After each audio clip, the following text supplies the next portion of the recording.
Hello friends, welcome to our channel. ఈరోజు మనం మాట్లాడుకోబోయేది weekly current issues.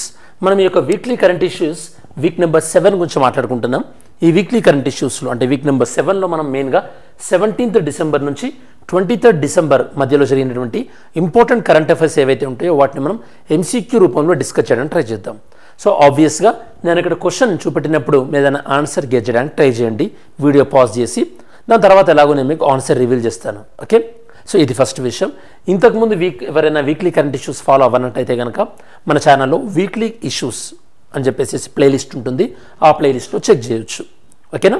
సరే, మనం without any further delay first క్వశ్చన్కి వెళ్దాం. Consider the following statement regarding the Akash weapon system. Akash weapon system గురించి correct answer ఏంది అని అడుగుతున్నారు. It is a long range air to air missile defence system. Akash అనేది మనం సర్ఫేస్ నుంచి ప్రయోగిస్తాం, అంటే భూమి నుండి ఎయిర్కి ప్రయోగిస్తాం. కాబట్టి ఇది ఎయిర్ టు ఎయిర్ అంటే కాదు, ఫస్ట్ స్టేట్మెంట్ అనేది కాదు. It is developed by DRDO. ఆబ్వియస్గా మనకి డిఆర్డిఓను డెవలప్ చేస్తారు. ఆన్సర్ వచ్చేసి మనకి 2. Okay, 2 only, B. సో మరి ఎందుకు రీసెంట్గా మనం ఎక్సర్సైజ్ అస్త్ర శక్తి 2023 ఇందులో భాగంగా మనం ఒకేసారి ఒక 3-4 ఆకాశ్ మిసైల్స్ని అంటే క్షిపణుల్ని ప్రయోగించేటటువంటి వ్యవస్థను మనం టెస్ట్ చేసాం. అంటే ఇందులో మెయిన్ ఏంటంటే ఒకేసారి 3-4 అంటే ఆకాశ్ మిసైల్స్ అవి లాంచ్ అవుతాయి. అవి లాంచ్ అయ్యి 3-4 టార్గెట్స్ని అవి డిస్ట్రాయ్ చేస్తాయి అన్నమాట. ఇండియా మనకిది ఫస్ట్ కంట్రీ టు ఎగ్జిబిట్ మనకి 4 టార్గెట్స్ని ఒకేసారి మనం రీచ్ అయ్యేది మనకి ఫస్ట్ ఇండియా అనేది, అంటే ఆ ఫీట్ని అచీవ్ చేసింది. ఆకాశ్ అనేది మనకి surface to air missile defence system, ఇది బాగా గుర్తుండాలి మిసైల్ టైపు. అలానే మనకి షార్ట్ రేంజ్. మరి షార్ట్ రేంజ్ అన్నప్పుడు దాని యొక్క రేంజ్ ఎంతనో మనకి తెలియాలి. దాని యొక్క రేంజ్ అనేది మనకు అప్రాక్సిమేట్గా 25 కిలోమీటర్స్ ఉంటుంది. ఇది ఆల్టిట్యూడ్ హైట్ మనకి 100 మీటర్స్ నుంచి 20 కిలోమీటర్స్ వరకు వెళ్తుంటుంది. ఇది మనకి కమాండో గైడెన్స్, అంటే మనకి గ్రౌండ్ నుంచి దీన్ని గైడెన్స్ని కంట్రోల్ చేసేటటువంటి సిస్టమ్ ఉంటుంది. ఫుల్లీ ఆటోమేటిక్, అంటే దీని ఒక సందర్భంలో మనము ఫైట్ అండ్ ఫర్గెట్ లా కూడా, అంటే ఒకసారి మనం టార్గెట్ ఫిక్స్ చేస్తే టార్గెట్ మనకి ఎలా వెళ్తుంటే ఈ యొక్క మిసైల్ కూడా అలా వెళ్ళి టార్గెట్ని హిట్ చేస్తుంది అనమాట. ఇవన్నీ కూడా మనకి యొక్క ఇలాంటి అంటే జెట్ ఇంజిన్తో నడిచేటటువంటి మిసైల్స్ అన్నింటిలో స్పెషాలిటీ ఇదనమాట. అదే ఇది మనకి బ్యాలిస్టిక్ మిసైల్లో ఇట్లాంటి ఫెసిలిటీ ఉండదు మనకి. ఓకే, మనకి సెకండ్ క్వశ్చన్ చూద్దాం. Consider the following statement regarding the Guru Tegh Bahadur. రీసెంట్గా గురు తేజ్ బహదూర్ గారికి సంబంధించినటువంటి ప్లేస్ ఏదైతే ఉందో దాన్ని మన ప్రైమ్ మినిస్టర్ గారు విజిట్ చేయడం జరిగింది. మరి ఈ సందర్భంలో మనం గురు తేజ్ బహదూర్ గారు మనకి సిక్ రిలీజన్కి సంబంధించిన వాళ్ళు, సిక్ మతానికి సంబంధించిన వాళ్ళు. He built the city of Anandpur Sahib near the Sutlej river. ఇది మనకి రైటే. It was a contemporary of Mughal king Akbar. అక్బర్కు సమకాలీకులు అంటున్నారు, కాదు మనకి ఇది ఔరంగజేబ్కు సమకాలీకులు వస్తారు. కాబట్టి సెకండ్ స్టేట్మెంట్ రాంగ్, మనకి ఫస్ట్ స్టేట్మెంట్ ఒకటే రైట్ అవుతుంది. సో ఏ ఆన్సర్ వచ్చేసి మనకి చూద్దాం. ప్రైమ్ మినిస్టర్ రీసెంట్గా మనకి శ్రీ గురు తేజ్ బహదూర్కి తన యొక్క స్మారక దినోత్సవం రోజు తనకి యొక్క నివాళులు అర్పించడం జరిగింది. 9th సిక్ గురు, మనకి మొత్తం 10 ఉంటారు, అందులో 9th 1. తన యొక్క ఫాదర్ ఎవరు మనకి? గురు హర్గోబింద్ సాహిబ్. మరి యొక్క గురు తేజ్ బహదూర్ ఈ యొక్క సిక్ గురు సిటీ ఆఫ్ ఆనంద్పూర్ సాహిబ్. మీరు గుర్తుంటే కనుక మీకు ఆనంద్పూర్ సాహిబ్ రెజల్యూషన్ అని కూడా మీరు ఉంటారు. మీరు చెప్పండి స్టూడెంట్స్, మనకి ఆనంద్పూర్ సాహిబ్ రెజల్యూషన్ దేనికి సంబంధించింది? ఈ యొక్క ఆనంద్పూర్ సాహిబ్ తీర్మానం అనేది దేనికి సంబంధించినటువంటిది? ఆన్సర్ చేయండి. Okay, next 2 last Sikh gurus. మనకి గురు గోబింద్ సింగ్ ఫౌండెడ్, అంటే మనకి అంటే 9th 1 ఇతను చెప్పాను కదా మనం ఇందాకనే మీకు. సో 9th and 10th 1 వీరిద్దరు కూడా 2 లాస్ట్ సిక్ గురూస్. వీళ్ళు Guru Gobind Singh 9th 1 and 10th 1 Guru Gobind Singh they founded the Khalsa Panth. Khalsa Panth అనేదాన్ని 1699లో స్టార్ట్ చేశారు. ఇది తర్వాత రోజులలో ఒక సిక్ మతాన్ని బ్రిటిష్ వారి నుంచి కాపాడే విషయంలో చాలా కీలకమైనటువంటి పాత్ర పోషించిందని మనం చెప్పొచ్చు. అంటే ఆంగ్లో సిక్కు యుద్ధాలలో కూడా ఈ contributed more than 100 poems to the Guru Granth Sahib. ఇతనికి యొక్క కాంటెంపరీ ఎవరు మనకి? ఔరంగజేబ్ కాలంలోనే ఔరంగజేబ్ ఈ యొక్క 10th సిక్ గురుని చంపివేయడం కూడా జరిగింది. ఓకే, 9th సిక్ గురుని. మరి మనకు అసలు ఈ యొక్క ఫస్ట్ సిక్ అంటే ఏ సిక్ గురుని ఫస్ట్ జహంగీర్ చంపేశాడో ఆన్సర్ చేయండి. ఓకే, జహంగీర్ చంపేసినటువంటి సిక్ గురు ఎవరు? ఓకే, సిక్ గురు ఎవరు? దాని తర్వాత అంటే ఈ యొక్క 9th సిక్ గురు అయినటువంటి మనం ఎవరి గురించి అయితే మాట్లాడుకుంటున్నామో ఈ యొక్క గురు తేజ్ బహదూర్ తనని యొక్క 1675లో చంపివేయడం జరిగింది ఔరంగజేబ్ యొక్క ఆదేశాల మేరకి. Third question, mountain Vinson recently seen in news located. ఒక మౌంటైన్ విన్సన్ మన భారతీయుడు దీన్ని అధిరోహించడం జరిగింది. ఇది one of the highest peak, అంటే ప్రతి ఒక్కొక్క ఖండంలో ఒక్కొక్క హైయెస్ట్ అత్యంత ఎత్తైన శిఖరం ఉంటుంది కదా, ఇది మనకి అంటార్క్టికాలో ఉంటుంది. ఓకే, అంటార్క్టికాలో ఉంటుంది. అంటార్క్టికా అంటే మనకి సౌత్ పోల్లో ఉంటుంది. రీసెంట్గా మనకి ఇండియన్ పార్లమెంట్ అంటార్క్టిక్ బిల్ అనే దాన్ని కూడా తీసుకొచ్చింది. నేను మీకు ఎక్స్ప్లెయిన్ కూడా చేశాను. అది రీసెంట్గా కేరళ గవర్నమెంట్ ఎంప్లాయ్ అయినటువంటి షేక్ హసన్ ఖాన్ ఇతను mountain Vinson highest peak in Antarctica దీన్ని అధిరోహించడం జరిగింది. దీని యొక్క హైట్ ఎంత 4892 మీటర్స్, అంటే యొక్క సీ లెవెల్ నుంచి అనమాట. మా అంటార్క్టికాలో ఈ పీక్తో పాటు మిగతా అంటే కొన్ని హైయెస్ట్ పీక్స్ వాటిన్నిటిని కలిపి కూడా మనము యొక్క విన్సన్ మ్యాసిఫ్ అంటారు. విన్సన్ మ్యాసిఫ్ అంటారు అనమాట. ఇది ఆల్మోస్ట్ ఆల్ ఇక్కడ మనకి 1200 కిలోమీటర్స్, అంటే సౌత్ పోల్కి చాలా దగ్గరగా ఉంటుంది. అందువల్ల ఇక్కడ ఎక్స్ట్రీమ్ టెంపరేచర్ ఉంటుంది. కాబట్టి దీన్ని క్లైమ్ చేయడం కూడా one of the challenging task అనుకోవచ్చు. Next question number 4, consider the following statement regarding the Sargasso sea. మీకు గుర్తుంటే కనుక తెలంగాణ గ్రూప్ 1 ఫస్ట్ టైం జరిగినప్పుడు ఈ సార్గాజో సీ పైన క్వశ్చన్ అడిగింది. ఆ ఎగ్జామ్ కన్నా ముందు కూడా నేను ఒకసారి ర్యాపిడ్ రివిజన్లో చెప్పాను. మీరు చాలామంది అన్నారు మనం డిస్కస్ చేసాం సార్ ఎగ్జామ్లో వచ్చిందని చెప్పేసి. ఇలా ఇంపార్టెంట్ ఇవి మీరు మనం డిస్కస్ చేసేవి చాలా ఎగ్జామినేషన్ పాయింట్ ఆఫ్ వ్యూ ఉంటాయి, గుర్తుపెట్టుకోండి. It located entirely with in the Atlantic ocean without any land border. ఇది రైట్ మనకి, అంటే ఈ యొక్క ల్యాండ్ బార్డర్ లేనటువంటి ఏదైనా సముద్రం ఉందంటే దానికి సార్గాజో సీయే. ఫస్ట్ స్టేట్మెంట్ ఇది రైట్. అది the Canary current flows in the eastward direction of the sea. దీనికి ఈస్ట్ డైరెక్షన్లో క్యానరీ కరెంట్ అనేది ఉంటుంది. ఒకసారి మ్యాప్ చూస్తే కనుక ఇది మనకి సార్గాజో సీ నార్త్ అట్లాంటిక్ ఓషన్లో ఉంటుంది మనకి ఇది.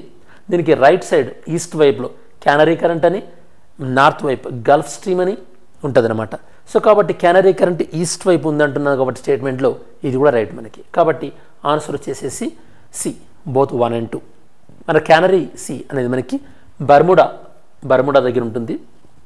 రీసెంట్గా కొన్ని పొల్యూషన్ వల్ల దీనిలో సాల్ట్ కంటెంట్ ఎక్కువైపోయింది అంటున్నారు. యాక్చువల్లీ ఈ సీలో ప్రధానంగా ఆల్గేతోనే ఏర్పడి ఉంటుంది. ఇది మనకి ఆల్గే, దాని పేరు మనకి సార్గాసం అనేది మనకి hollow pelagic golden drift algae, ఇది రకమైనటువంటి ఆల్గే. దీనివల్ల మనకి ఒక పైన ఫ్లోటింగ్ మాస్ లాగా ఏర్పడుతుంది అనమాట, అంటే నీటిపైన తేలియాడేటటువంటి ఆల్గే ఉంటుంది ఇక్కడ. ఇది మొత్తం బార్డర్స్ లేనటువంటి సీ అని కూడా మనం దీన్ని అంటుంటాం. గల్ఫ్ స్ట్రీమ్ అనేది దీనికి వెస్టర్న్ బౌండరీ అని మీకు ఇందాక చెప్పినట్టు. మనకి ఇక్కడ నార్త్ అట్లాంటిక్ కరెంట్ అనేది దీనికి నార్త్ డైరెక్షన్లో, క్యానరీ కరెంట్ అనేది దీనికి ఈస్ట్ డైరెక్షన్లో, దీనికి సౌత్లో మనకి నార్త్ అట్లాంటిక్ ఈక్వటోరియల్ కరెంట్ అని ఉంటుంది. North Atlantic equatorial current south డైరెక్షన్లో. ఇవి మీకు ఐడియా ఉండాలి. ఇది మనకి 4th one. 5th one, ఉడాంతి సితా నది టైగర్ రిజర్వ్. ఓకే, ఇది కూడా రీసెంట్గా న్యూస్లో ఉంది మనకి కొన్ని కారణాల వల్ల. ఏ కారణాల్లో చూద్దాం. మనకి ఇది మనకి ఏ రాష్ట్రంలో ఉంది అని అడుగుతున్నారు. సింపుల్, ఇది మనకి ఛత్తీస్గఢ్లో ఉంటుంది మనకి ఇది.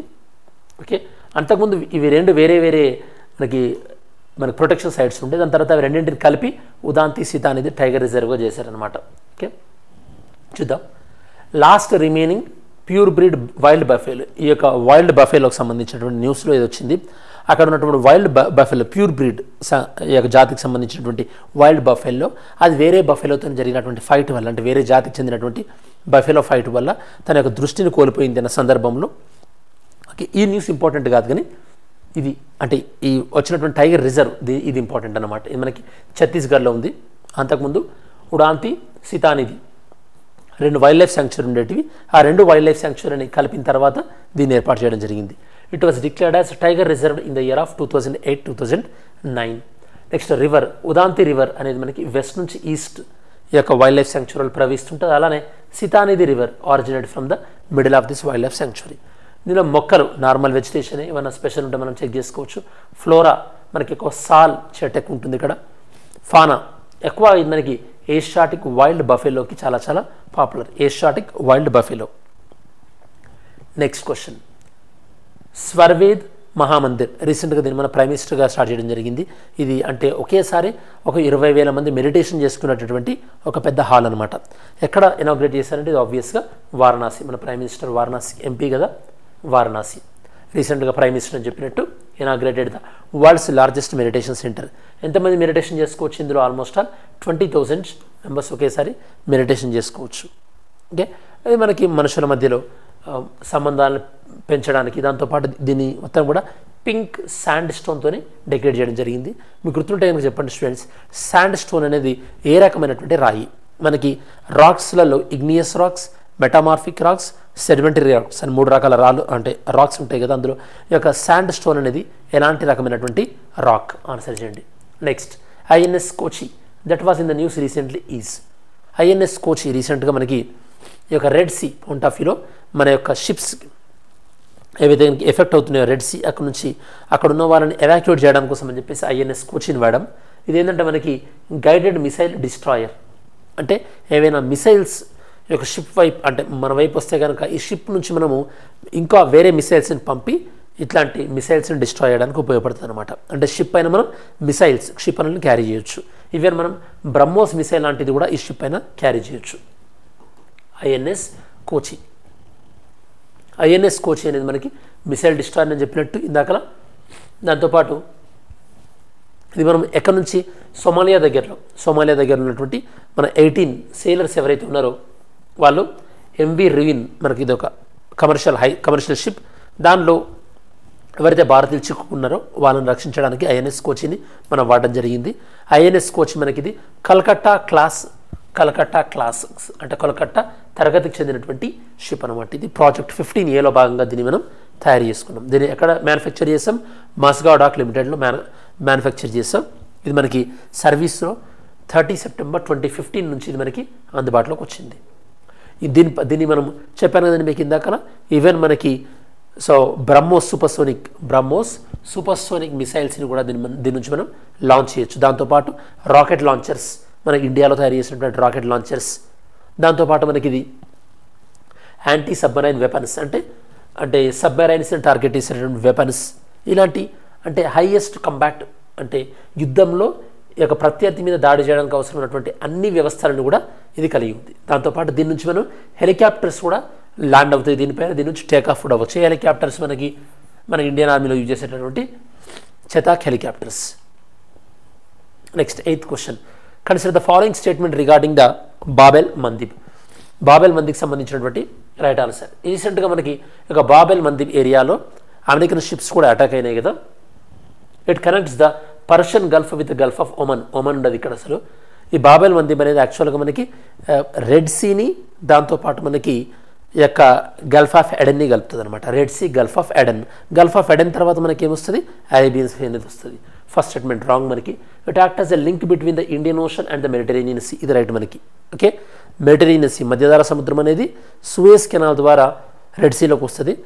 రెడ్ సీ నుంచి బాబెల్ మందిబ్ ద్వారా గల్ఫ్ ఆఫ్ ఎడెన్ నుంచి అరేబియన్ సీ నుంచి ఇండియన్ ఓషన్లోకి వస్తుంది. Second statement is right.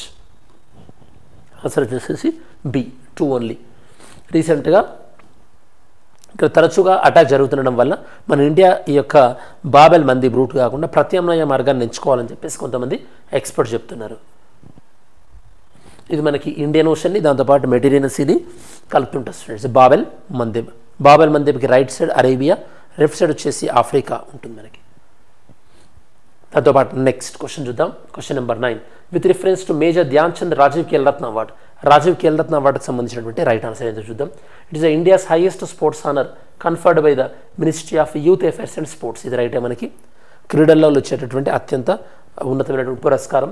It can be awarded to the same person more than once for their out standing performance. లేదు, ఒకసారి మాత్రమే ఇస్తారు ఒక పర్సన్కి. It cannot be conferred posthumously, అంటే చనిపోయిన తర్వాత ఇవ్వడానికి వీల్లేదు అంటున్నారు. ఇవ్వచ్చు, అట్లాంటి రూల్ ఏం లేదు. కాబట్టి 1 ఓన్లీ.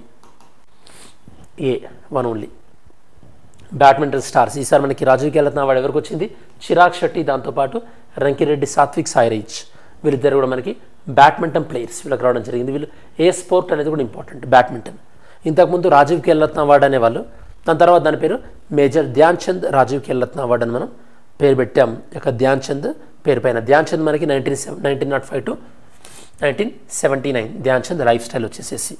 ఓకే, దీన్ని మనం 1991, 1992లో ఈ అవార్డ్స్ని స్టార్ట్ చేస్తాం. ఈ అవార్డు ఇస్తున్నది మనకి ministry of youth affairs and sports ఆధ్వర్యంలో ఈ అవార్డు అనేది మనం ఇస్తున్నాం. ఎలిజిబిలిటీ అవుట్ స్టాండింగ్ స్పోర్ట్స్లో పర్ఫార్మెన్స్ ఎవరైతే ఉంటారో వాళ్ళకి, అంటే ఆ అవార్డు కన్నా ముందు ఒకవేళ ఆ అవార్డు ఇచ్చేటటువంటి టైంలో, అంటే ఆ రాజీవ్ ఖేల్ రత్న అవార్డు ఇచ్చే టైంలో ఏదైనా ఒలింపిక్స్ లాంటివో ఏషియన్ గేమ్స్ జరుగుతుంటే కనుక ఆ గేమ్స్లో ఎవరైనా హైయెస్ట్ పర్ఫార్మెన్స్ ఉన్నా కూడా దాన్ని కూడా పరిగణలోకి తీసుకుంటారు. ఎవరైతే ఒకవేళ ఇన్ కేస్ డ్రగ్స్లో అలాంటి వాటిలో పట్టుబడి ఉంటున్నట్టయితే కనుక వాళ్ళ నుంచి ఈ యొక్క అవార్డు అనేది వెనక్కి తీసుకుంటారు. ఒక వ్యక్తికి రెండోసారి అవార్డు ఇవ్వడం అంటూ ఉండదు. చనిపోయిన వ్యక్తిలో కూడా అవార్డు ఇవ్వచ్చు.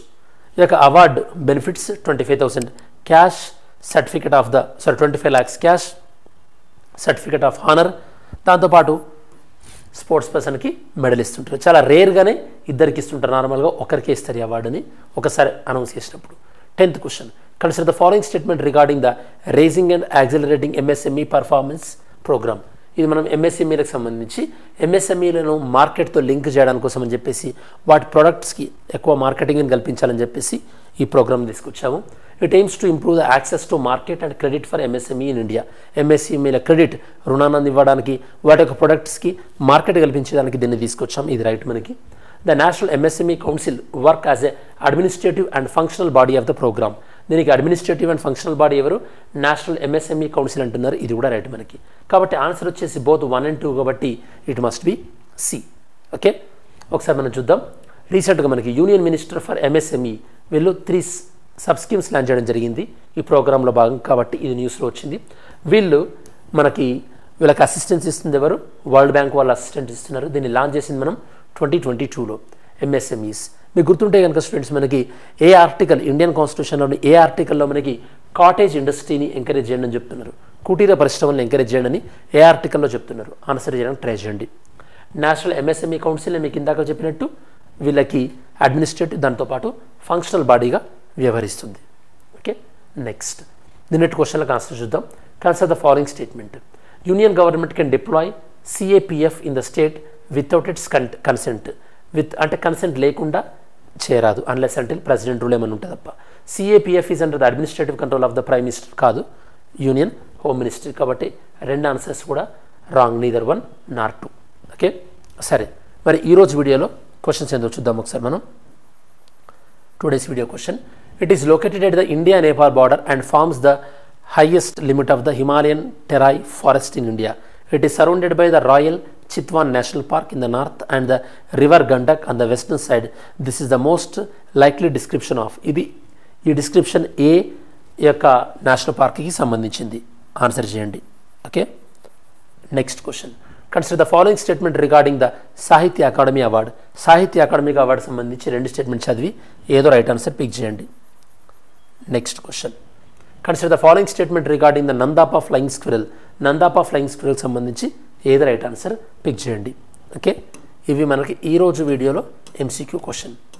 ఓకే స్టూడెంట్స్, ఎలాగ మనం వీడియో చివరిలోకి వచ్చేసాము కాబట్టి ఇది మనకి ఈ యొక్క వీక్ నెంబర్ 7 కరెంట్ అఫైర్స్కి సంబంధించినటువంటి డీటెయిల్స్ అనాలిసిస్. ఇంకా దీనికి సంబంధించినటువంటి మీకు ఏమైనా ఇన్పుట్స్ ఇవ్వాలనుకున్నా కూడా మీరు కమెంట్ సెక్షన్లో ఇంక్లూడ్ చేయండి. Thanks for watching.